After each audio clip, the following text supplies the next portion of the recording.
Hello friends, welcome to everyone. देखिए, previous video में हम लोग पढ़े थे armature control DC servo motor और field control DC servo motor. उसके आगे वीडियो में हम लोग देखते हैं डिफरेंस बिटवीन, कभी कभी एग्जाम में पूछ देता है, difference between armature control DC servo motor और field control DC servo motor. तो इसको भी डिफरेंस देखते हैं। हम लोग पहले पढ़े थे, मेन टॉपिक हमको नोटेबल था कि ये मेन डिफरेंस जो था field control DC servo motor और armature control DC servo motor में। Field control DC servo motor behaves करता है as a open system control, open loop control system, और armature control DC servo motor behaves करता है as a close loop control system. ये बात को ध्यान में रखते हुए और सब क्या डिफरेंस है, तो देखिए पहला इसमें पॉइंट को हम नोट करके रखे हैं, जो भी है कह रहा है armature control DC servo motor और इधर field control DC servo motor. Armature control DC servo motor में पॉइंट है कि better performance is expected due to close loop. Armature control DC servo motor close loop के जैसा behaves करता है, इसलिए उसका performance as compare to field control DC servo motor अच्छा, उसका बेटर परफॉर्मेंस रहता है, जबकि field control DC servo motor का परफॉर्मेंस पुअर रहता है। कह poor performance is expected due to open loop. Open loop system उतना अच्छे से ट्रीट नहीं कर पाता है, नहीं चल पाता है, स्टेबल नहीं रह पाता है, परफॉर्मेंस उतना बेहतर नहीं दे पाता है ओपन लूप सिस्टम। सेम उसी प्रकार से field control DC servo motor जब ओपन लूप के जैसा बिहेव करेगा तो उतना बेटर परफॉर्मेंस नहीं दे पाएगा। नेक्स्ट कहता है कि the inductance of the armature circuit is a small. Armature circuit generally inductive कम होता है। फील्ड सर्किट जो होता है, फील्ड कॉइल, वो ज़्यादा हाईली इंडक्टिव होता है, हाईली इंडक्टिव भी, और मतलब लो हाईली रेसिस्टिव ऐसे होता है डीसी शंट का।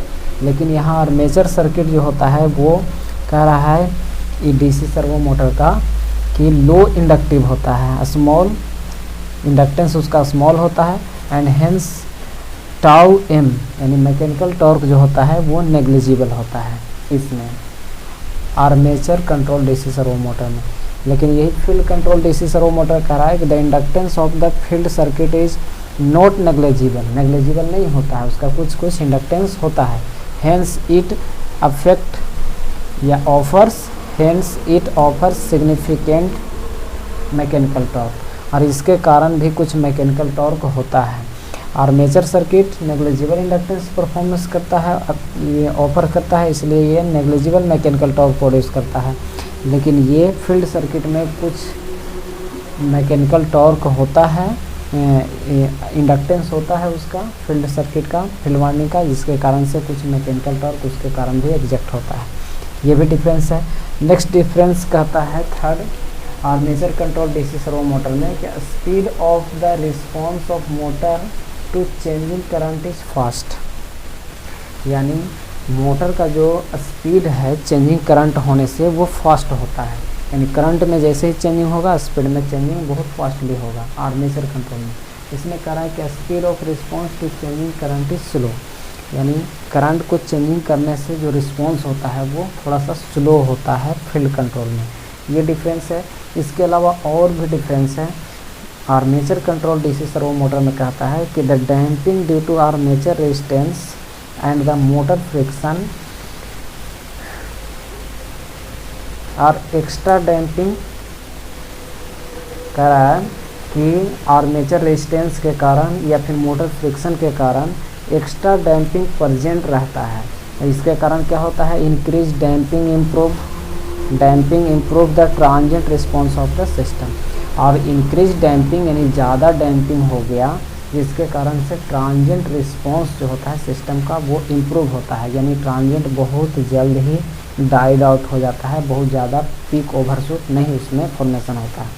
लेकिन कह रहा है इसमें field control DC servo motor में कि improve damping is not possible. इसमें इम्प्रूव डैम्पिंग नहीं होता है। डैम्पिंग अगर जो है अचीव करना है तो उसके लिए अलग से अरेंजमेंट हमको लगाना होता है। लेकिन armature control DC servo motor में डैम्पिंग उसमें खुद से फ्रिक्शन के कारण या फिर आर्मेचर रेजिस्टेंस के कारण प्रोड्यूस रहता है, जिसके कारण अलग से डैम्पिंग लगाने की आवश्यकता नहीं होता है। तो ये सारे चीज़ इसमें, और साथ साथ एक हो गया इसमें ऐड कर सकते हैं पॉइंट कि armature control DC servo motor behaves करता है as a close loop control system, और field control DC servo motor behaves करता है as a open loop control system. तो इतने सारे पॉइंट को आपको नोटिस करना है, नोट करके रखना है जब हम अगर जो आपके एग्ज़ाम में difference between armature control DC servo motor और field control DC servo motor पूछ देता है। नेक्स्ट आगे का टॉपिक हमको पढ़ना है इसमें application of DC servo motor. DC servo motor का यूज कहाँ पे करते हैं। तो सबसे पहला बताया गया था आपको, अब डीसी सर्वो मोटर हो या servo motor, AC servo motor या डीसी सर्वो मोटर, सबसे ज़्यादा जो एप्लीकेशन सर्वो मोटर किया जाता है वो फीडबैक एलिमेंट के रूप में किया जाता है फीडबैक कंट्रोल सिस्टम में। तो इसके अलावा फीडबैक कंट्रोल सिस्टम के अलावा और भी मोटर का यूज कहाँ पे किया जाएगा उसमें थोड़ा सा देख लेते हैं पॉइंट को, क्या क्या पॉइंट है application of DC servo motor. Next हमको टॉपिक पढ़ना है application of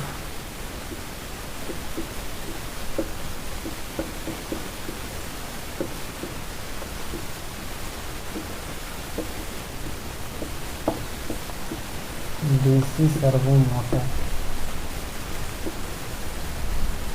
DC servo motor का कहाँ कहाँ यूज करते हैं।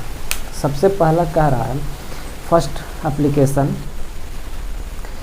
कि it also prevents power wastage and it's cooling process is easier. कहने का मतलब है कि जहाँ पे हमको लो पावर वेस्टेज की ज़रूरत हो, बहुत ज़्यादा पावर वेस्ट करने के लिए अवेलेबल नहीं हो, उस जगह पर पावर वेस्टेज को यदि प्रिवेंट करना हो तो उसमें भी हम डीसी सर्वो मोटर का यूज़ कर सकते हैं। साथ ही साथ इसका कूलिंग प्रोसेस ईजियर होता है, आसानी से इसको कूलिंग किया जा सकता है। नेक्स्ट अगला है कि for very high voltage power system, बहुत ज़्यादा हाई वोल्टेज वाला पावर सिस्टम में हो तो DC motor are preferred because they operate more efficiently than controllable AC servo motor. कहने का मतलब कि बहुत ज़्यादा हाई वोल्टेज वाले पावर सिस्टम में जहां एसी सर्वो मोटर का हम यूज करें, उसके जगह पर डीसी सर्वो मोटर है वो बेटर परफॉर्मेंस करता है, उससे ज़्यादा इफ़िशेंटली ऑपरेट करता है। इसलिए हाई वोल्टेज पावर सिस्टम में भी हम यूज कर सकते हैं किसका, डीसी सर्वो मोटर का प्रीफर किया जा सकता है। नेक्स्ट अगला एप्लीकेशन है कि DC servo motor are widely used in motors. जैसे कहने का मतलब मोटर्स तो हो ही गया मैकेनिकल एनर्जी के लिए कहीं भी, साथ ही साथ टॉय कार, खिलौना कार में भी यूज कर सकते हैं, and other position control devices, और सारे डिवाइसेस जिसमें किसी ऑब्जेक्ट का पोजीशन कंट्रोल करना हो, यानी एक ऑब्जेक्ट को एक जगह से दूसरी जगह उसको डिस्प्लेस करना हो तो पोजीशन कंट्रोल यानी स्थिति में चेंजिंग करना हो, उसके लिए अगर मोटर का यूज करना हो तो हम डीसी सर्वो मोटर का यूज कर सकते हैं। नेक्स्ट अगला एप्लीकेशन है it also use in radar. Radar में भी मोटर का यूज किया जाता है, उसमें सर्वो मोटर ज़्यादातर यूज किया जाता है। कंप्यूटर में भी, अब कंप्यूटर में बहुत सारे मोटर हैं उसके इक्विपमेंट को चलाने के लिए। प्रिंटर में भी यूज किया जा सकता है डीसी सर्वो मोटर, उसके प्रिंटिंग हेड को ऑपरेट करवाने के लिए। फिर मशीन टूल्स, ट्रैकिंग सिस्टम या फिर प्रोसेस कंट्रोल सिस्टम, ये सारे एप्लीकेशन में यूज करते हैं हम डीसी सर्वो मोटर वाइडली ज़्यादातर से। तो ये था आपका डीसी सर्वो मोटर का कुछ फील्ड जिसमें कहाँ कहाँ डीसी सर्वो मोटर का यूज करते हैं। नेक्स्ट आगे का टॉपिक हम पढ़ते हैं AC servo motor. AC servo motor के बारे में, डीसी सर्वो मोटर का टॉपिक ख़त्म हुआ, अब एसी सर्वो मोटर हमको पढ़ना था। एसी सर्वो मोटर आप लोग पहले से भी पढ़ चुके हैं, लेकिन जो 5th सेमेस्टर में ऑटोमेशन में आप एसी सर्वो मोटर पढ़े होंगे उसमें थ्योरी पढ़े होंगे। यहाँ पे भी पढ़ना है तो थ्योरी तो आपको यदि पूछता है तो लिखना ही है, साथ ही साथ उसका कंस्ट्रक्शन और वर्किंग प्रिंसिपल ये सब चीज़ बहुत कम मतलब इसमें पढ़ना है। इसमें ज़्यादातर आपको 6th सेमेस्टर में आपको एसी सर्वो मोटर का ट्रांसफ़र फंक्शन निकालने के लिए, ड्राइव करने के लिए पूछेगा। उस चीज़ को भी आप ध्यान में रखिएगा। थ्योरी के कंस्ट्रक्शन में बताया गया है मेन रूप से, थोड़ा सा हम जिक्र कर देते हैं।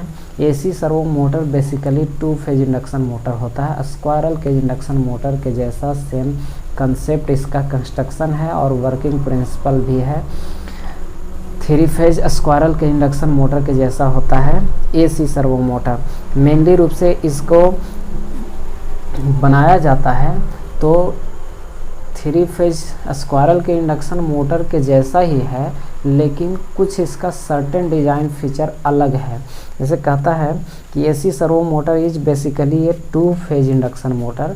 ये ऑब्जेक्टिव कॉमन है, बार बार पूछता है कि AC servo motor is basically a, तो ऑप्शन में आपको क्लिक करना होता है 2 फेज इंडक्शन मोटर। अब 2 फेज इंडक्शन मोटर क्यों उसको कहते हैं उसके लिए भी हम देखेंगे, आगे कंस्ट्रक्शन थोड़ा सा देख लेते हैं। तब कह रहा है कि the servo motor has thinner conducting bar. जैसे स्क्वायरल के इंडक्शन मोटर में रोटर बार में हम लोग थोड़ा सा थिकर कंडक्टिंग बार लगाते हैं ताकि उसका रेजिस्टेंस लो हो, इसके लिए।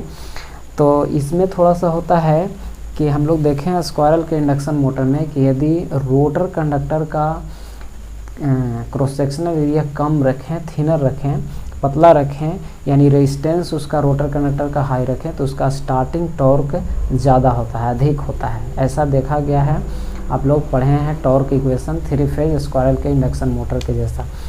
तो इसमें भी थोड़ा सा स्टार्टिंग टॉर्क को हाई करने के लिए कंडक्टिंग बार जो होता है, यानी कंडक्टिंग रड होता है रोटर सर्किट में, वो थोड़ा थिनर होता है ताकि उसका रोटर का रेजिस्टेंस हाई रहेगा, और रोटर का रेजिस्टेंस हाई रहेगा तो उसका टॉर्क भी हाई होगा, स्टार्टिंग टॉर्क ज़्यादा होगा।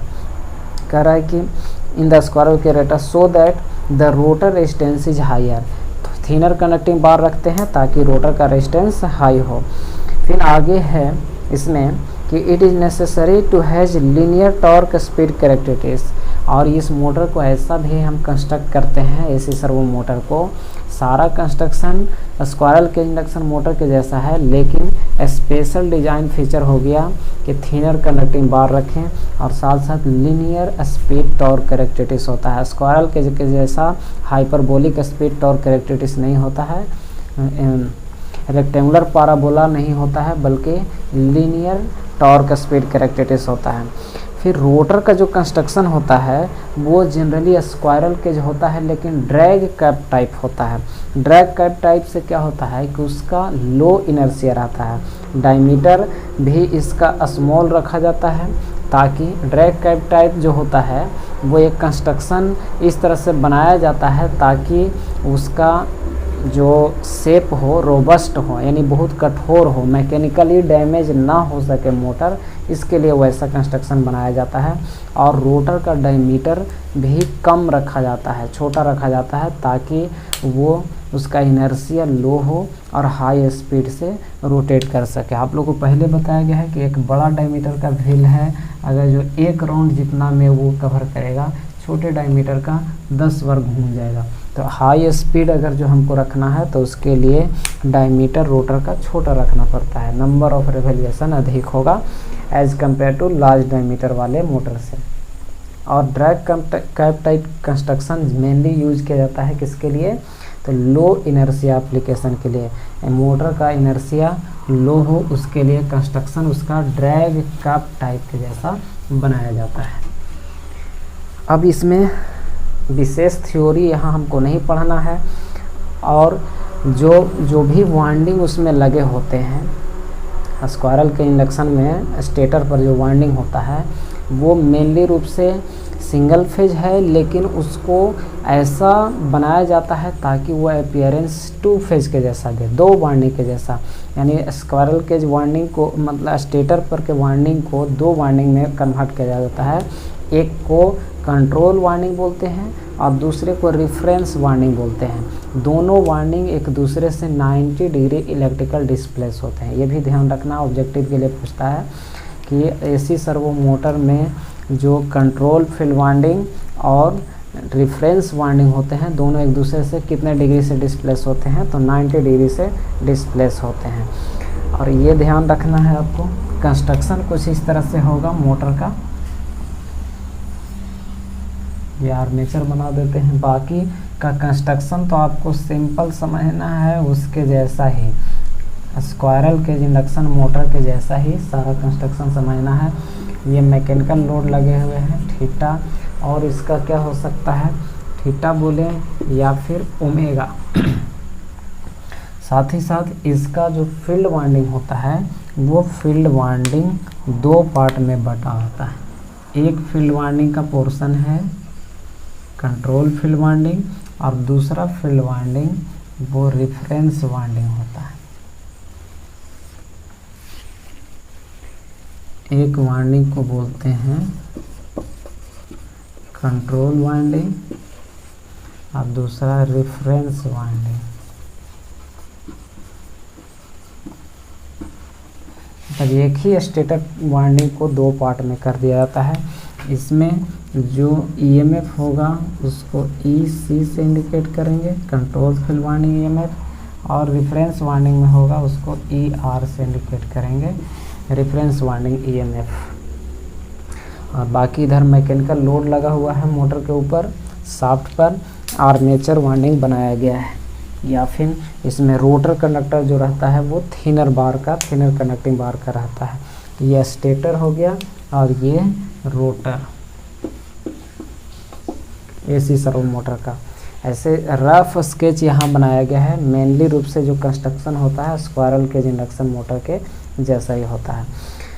अब साथ साथ इसमें होता क्या है कि टॉर्क जो होता है, मैकेनिकल टॉर्क प्रोड्यूस होता है, वो कंट्रोल फील्ड वाइंडिंग में जितना ईएमएफ प्रोड्यूस होगा उसके अनुसार टॉर्क प्रोड्यूस होगा। जैसे हम लोग जानते हैं इंडक्शन मोटर में कि टॉर्क का इक्वेशन होता है KS E2² R2/R2² plus S/2 का होल स्क्वायर।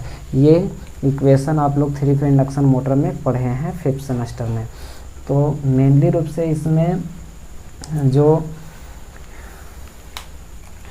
मैकेनिकल टॉर्क जो डेवलप होगा वो डायरेक्टली प्रोपोर्शनल होता है EC के, यानी कंट्रोल फील्ड वाइंडिंग में जितना ईएमएफ प्रोड्यूस होगा उसके अनुसार मैकेनिकल टॉर्क प्रोड्यूस होगा। यदि हम यहाँ से मैकेनिकल टॉर्क बराबर निकालें तो एक कांस्टेंट आएगा, और इस कांस्टेंट को हम Km बोल रहे हैं, मोटर कांस्टेंट, और इनटू EC। कोई भी कांस्टेंट का नाम कुछ भी रख सकते हैं। अब यदि हम ये कंसेप्ट याद रखना है कि एसी सर्वो मोटर में मैकेनिकल टॉर्क होता है वो डायरेक्टली प्रोपोर्शनल होता है किसके, कंट्रोल फील्ड वाइंडिंग का ईएमएफ के। अब ईएमएफ के प्रोपोर्शनल हुआ, यदि हम प्रोपोर्शनलिटी साइन को हटाएं तो Km यानी मोटर कांस्टेंट आया। अब इसके बाद भी हम अगर जो इसका लाप्लास ट्रांसफॉर्म निकालें, टेकिंग लाप्लास ट्रांसफॉर्म,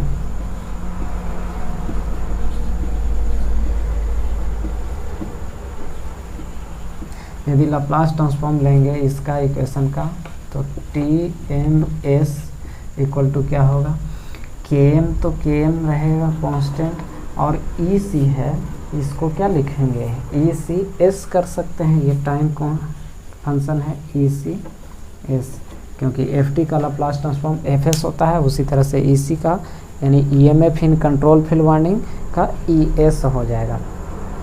और साथ ही साथ ये इक्वेशन जो आया इस इक्वेशन को हम इक्वेशन फर्स्ट एज्यूम कर लेते हैं।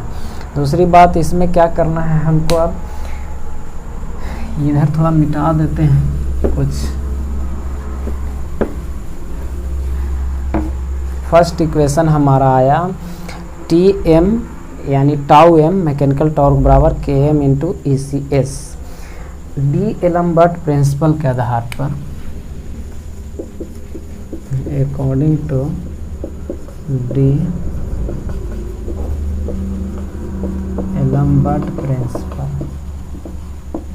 डी-एलम्बर्ट प्रिंसिपल से क्या होता है कि जितना भी मैकेनिकल टॉर्क प्रोड्यूस होता है एक्सटर्नल टॉर्क वो किसके बराबर होता है, तो टॉर्क रेसिस्टिंग एलिमेंट के।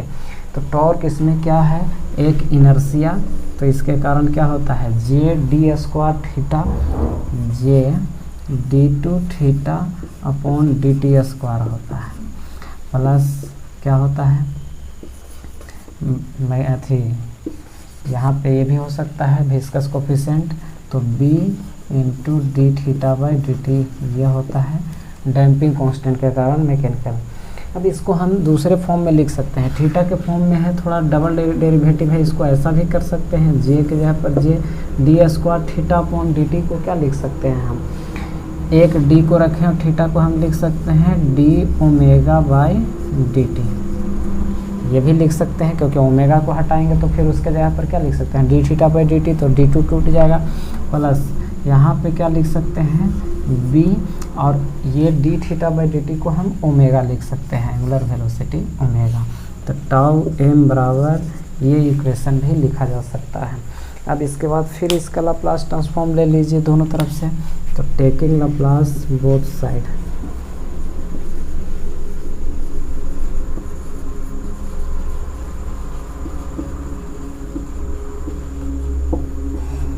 इसका लाप्लास लीजिएगा तो T tau M S equal to G J D omega by D T D, तो इसका क्या होगा D F T by D T क्या होता है एस एफ एस, एस और एफ एस के जगह पर क्या है ओमेगा, तो इसको ओमेगा एस लिख सकते हैं, omega S plus B, B constant है और ओमेगा का क्या होगा ओमेगा एस, एफ टी का लाप्लास ट्रांसफॉर्म एफ एस, तो यहाँ पे लाप्लास ट्रांसफॉर्म ले लिएगा, एक बार फिर से समझिए, टाउ का हो गया एफ टी है तो एफ एस, जे कांस्टेंट है, D F T by D T होता है एस एफ एस, तो एस एफ टी के जगह पर ओमेगा था omega S, plus be constant omega यानी एफ टी के जैसा काम कर रहा है तो एफ टी का लाप्लास ट्रांसफॉर्म एफ एस हो गया। अब दोनों का हम ले लिए, यहाँ से देखिए कि मैकेनिकल टॉर्क जो है लाप्लास ट्रांसफॉर्म में उसके जगह पर हम लिख सकते हैं K M into E C S, तो इसके जगह पर के M into E C S हम पुट कर सकते हैं, इधर का सारा मिटा देते हैं,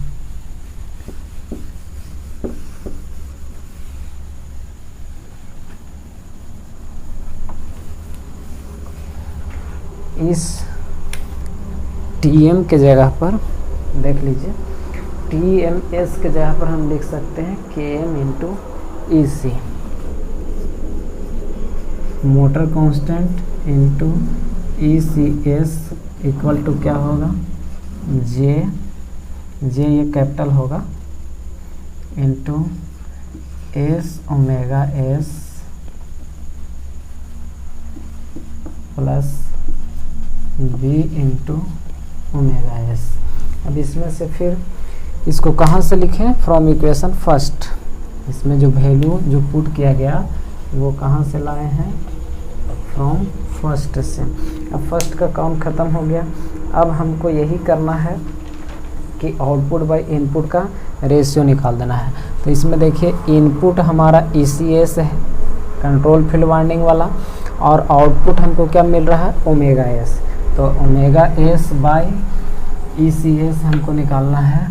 तो इसमें से क्या कीजिएगा सबसे पहले कॉमन ले लेते हैं ओमेगा एस को, दोनों में से ओमेगा एस कॉमन लेंगे तो क्या बचेगा यहाँ जे एस प्लस यहाँ बी बचेगा, ये है K M into E C S equal to, अब output by input that means omega S by E C S का वैल्यू निकाल रहे हैं, यानी इतना को रखें, ये इधर कर दिए सारे को और फिर ये वाला को, तो कितना होगा ओमेगा एस का वैल्यू रखेंगे तो ये इधर चला आएगा, यानी इधर बचेगा क्या बचेगा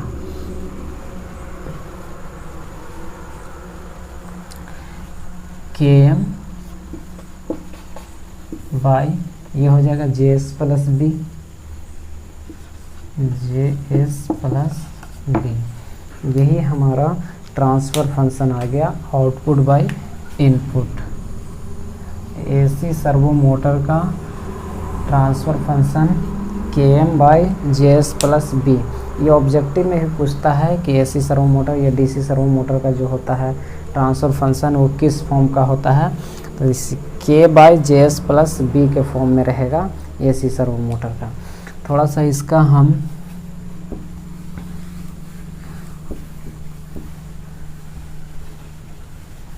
अगर जो इसका भी हम लिखना चाहें उस फॉर्म में ब्लॉक डायग्राम के फॉर्म में, तो तो इसको लिख सकते हैं, देखिए प्लस में यहाँ है, मल्टीप्लाई में नहीं है। इसमें भी क्या कर सकते हैं आप कि ऐसा कर सकते हैं, जेएस प्लस बी, ये तो वेरिएबल कांस्टेंट है, कोई कांस्टेंट नहीं है, तो ऐसा नहीं आएगा, क्लोज लूप कंट्रोल सिस्टम के जैसा नहीं आएगा। एक ही क्वांटिटी है, ये भी कांस्टेंट थी गेन ही है और ये भी गेन ही है, तो यही ट्रांसफ़र फंक्शन सिर्फ रहेगा, ओपन लूप के जैसा ही रहेगा, क्लोज लूप के जैसा बिहेव्स नहीं करेगा। और ये हम लोग जानते हैं कि 3 फेज इंडक्शन मोटर का जो स्पीड टॉर्क कैरेक्टरिस्टिक्स होता है वो रेक्टेंगुलर हाइपरबोलिक होता है। थोड़ा सा ये ध्यान रखना है आपको। 3 फेज इंडक्शन मोटर का स्पीड टॉर्क कैरेक्टरिस्टिक्स होता है वो कैसा होता है, मैक्सिमम टॉर्क यहाँ स्टार्टिंग टॉर्क से स्टार्ट होने के बाद ऐसे कुछ रेक्टेंगुलर हाइपरबोलिक जाता है। इस तरह का मशीन में आप लोग पढ़े होंगे। लेकिन इसमें जो होता है एसी सर्वो मोटर का वो लीनियर होता है, डिक्रीज होता है जैसे जैसे स्पीड बढ़ेगा, सिंक्रोनस स्पीड के नज़दीक पहुंचेगा। यहाँ पे स्पीड n बराबर ns होता है, ns, तो टॉर्क 0 होता है। तो जैसे जैसे बढ़ेगा उसके अनुसार क्या होता है, लीनियर स्पीड टॉर्क कैरेक्टरिस्टिक्स होता है, ये ध्यान रखना है। इसके जैसा ये 3 फेज इंडक्शन मोटर का है, 3 फेज इंडक्शन मोटर, लेकिन ये लीनियर स्पीड टॉर्क कैरेक्टरिस्टिक्स है। ये किसका है, AC servo motor. AC servo motor का स्पीड टॉर्क कैरेक्टरिस्टिक्स है अलग अलग वोल्टेज पर, ये V1 हो गया, ये V2, V3, डिफरेंट वोल्टेज पर अलग अलग टॉर्क प्रोड्यूस होगा। और लेकिन जो भी टॉर्क स्पीड कैरेक्टरिस्टिक्स होगा वो लीनियर होगा। जैसे जैसे स्पीड सिंक्रोनस स्पीड के नज़दीक होगा टॉर्क घटते जाएगा। लेकिन इसमें डिफरेंस यही है कि 3 फेज इंडक्शन मोटर का रेक्टेंगुलर हाइपरबोलिक होता है, लेकिन एसी सर्वो मोटर का जो टॉर्क स्पीड कैरेक्टरिस्टिक्स होगा वो कैसा होगा, लीनियर टॉर्क स्पीड कैरेक्टरिस्टिक्स होता है। कुछ नोट पॉइंट इसमें है, उसको ध्यान देख लेते हैं। नोट पॉइंट में क्या हमको नोट करने वाला बात है, कह रहा है कि the torque speed characteristics of AC servo motor have linear characteristics. Torque speed characteristics AC servo motor का होता है, उसके पास लीनियर कैरेक्टरिस्टिक्स होता है। क्यों? क्योंकि इसका एक्स बाई रेशियो आर जो रेशियो होता है, रिएक्टेंस बाई रेजिस्टेंस का रेशियो, ये बहुत ही स्मॉल होता है। एक्स बाई आर यानी रोटर का रिएक्टेंस और रोटर का रेजिस्टेंस का रेशियो होता है वो स्मॉल होता है। क्यों? रिएक्टेंस कम होता है और रोटर अभी पढ़े हम लोग रोटर का रेजिस्टेंस हाई होता है, थिनर कंडक्टिंग बार का रखते हैं। तो कम वैल्यू में जब ज़्यादा से भागा देंगे तो क्या मिलेगा, इसका वैल्यू स्मॉल मिलेगा। यदि ऐसा हो कि एक्स बाई आर का रेशियो अधिक हो, कह रहा है कि if X by R ratio will be large then its torque speed characteristics becomes non linear. यदि एक्स बाई आर का रेशियो लार्ज होगा, लार्ज कब होगा, जब आर का वैल्यू लो रहेगा, रोटर का रेजिस्टेंस कम रहेगा तो इसका वैल्यू लार्ज आएगा, और उस केस में स्पीड टॉर्क कैरेक्टरिस्टिक्स होगा वो लीनियर नहीं रहेगा बल्कि नॉन लीनियर रहेगा।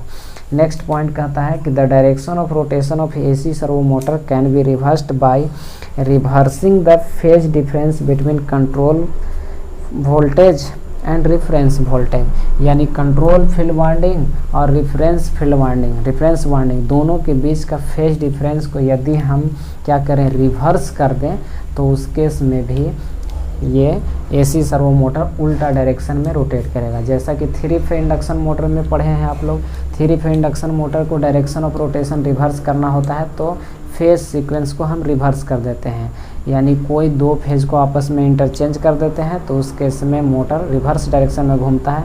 लेकिन यदि आपको पूछता है कि एसी सर्वो मोटर को रिवर्स डायरेक्शन में ऑपरेट करवाना हो तो क्या करना होगा, तो हमको जो फेज डिफरेंस है कंट्रोल फील्ड वाइंडिंग और रेफरेंस वाइंडिंग दोनों के बीच का फेज डिफरेंस को रिवर्स करना होगा, तब जाके ये रिवर्स डायरेक्शन में रोटेट करेगा। तो इतना ही टॉपिक था एसी सर्वो मोटर के बारे में।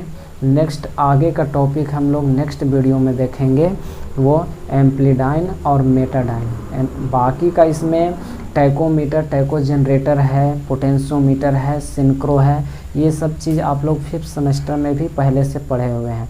यदि नहीं पढ़े हुए तो उसको देख लीजिएगा।